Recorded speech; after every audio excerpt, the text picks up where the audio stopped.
la Sidra de Réé relate notamment les lois concernant les animaux cachers et ceux qui ne le sont pas, elle renvoie sur cette idée essentielle qui est que l'homme est finalement ce qu'il mange, comme d'ailleurs toute créature sur Terre.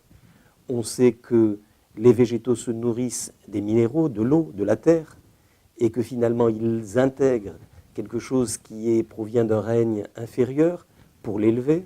De la même manière, les animaux intègrent les végétaux, les minéraux, parfois même d'autres animaux, pour les élever encore et les mener à un niveau supérieur.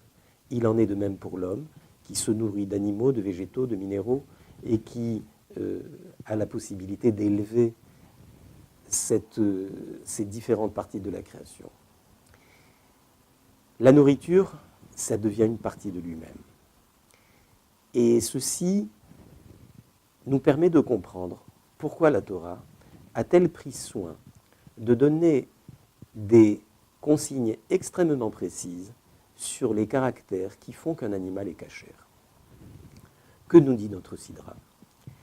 C'est que le mammifère cachère est celui qui est doté de sabots qui sont fendus et qui par ailleurs est un mammifère ruminant.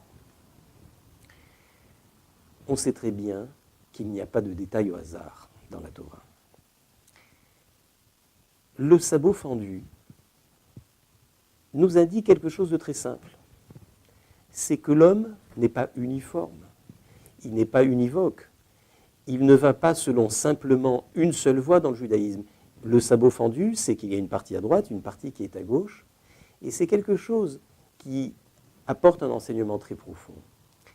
Celui qui irait dans une seule direction, celui qui aurait une façon de vivre son judaïsme qui serait uniquement fondée, par exemple, sur la générosité, la bonté, ou bien celui qui aurait un judaïsme dans lequel il n'y aurait que sévérité, par exemple, eh bien, en fait, ce serait vraisemblablement quelqu'un qui obéirait à sa nature.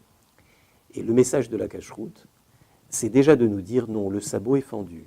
C'est-à-dire que chacun de nous doit faire preuve de générosité, même si ce n'est pas sa nature qui le pousse, ou bien de rigueur, même si ce n'est pas sa nature qui l'incite. Mais nous remarquerons que la Torah précise bien que l'animal cachère est celui qui est doté d'un sabot.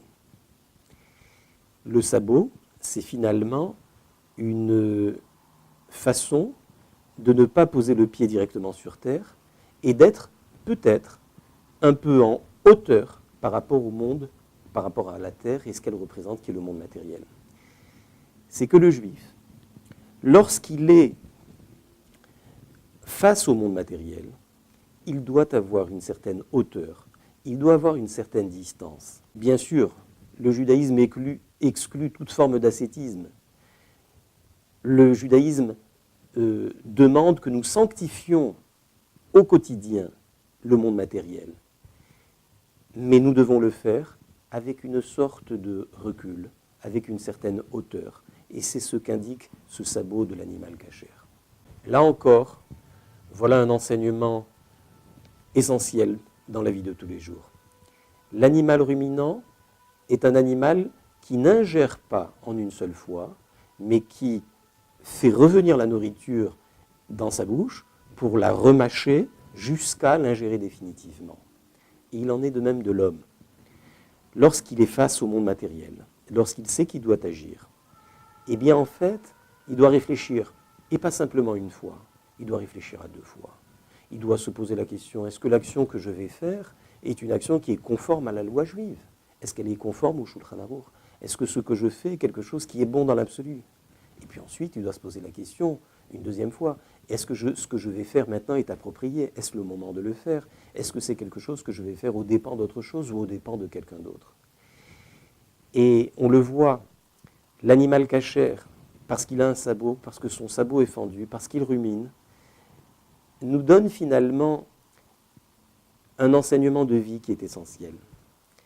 La cacheroute, c'est notre façon de voir le monde matériel, de l'aborder, notre façon de le sanctifier et notre façon de vivre au quotidien, un judaïsme qui est toujours réfléchi. En définitive, les lois de la cacheroute nous enseignent un art de vivre. Pas simplement celui de manger, mais celui de manger comme un juif.